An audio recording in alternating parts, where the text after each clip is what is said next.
दीर के सयाहती मकामात लवारी टॉप कुमराट में बर्फबारी के बाद मनाजिर हसीन। दूर दराज से आए सयाह दिलकश नज़ारे देखकर लुत्फ उठा रहे हैं। सैयद जाहिद जान की रिपोर्ट देखिए।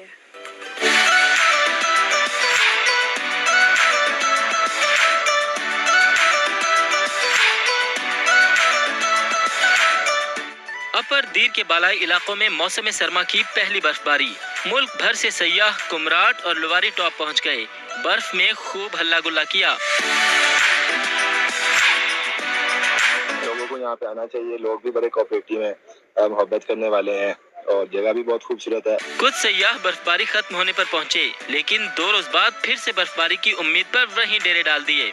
मेरे बच्चों ने पहली दफा जो है वो स्नो देखी है, तो जिसको वो काफी ज्यादा एंजॉय भी कर रहे हैं। स्नोबॉल भी बना रहे हैं और उसके साथ खेल भी रहे हैं, पिक्चर्स बना रहे हैं, सब कुछ है। कोशिश है कि अगर हमें स्नोफॉल मिल जाए अगले 3-4 दिनों में, तो वो हम स्नोफॉल भी देख लेंगे इस एरिया की। महकमा मौसमियात ने 29 दिसंबर से बर्फबारी की पेशगोई की है। सैयद जाहिद जान, समा, दीर।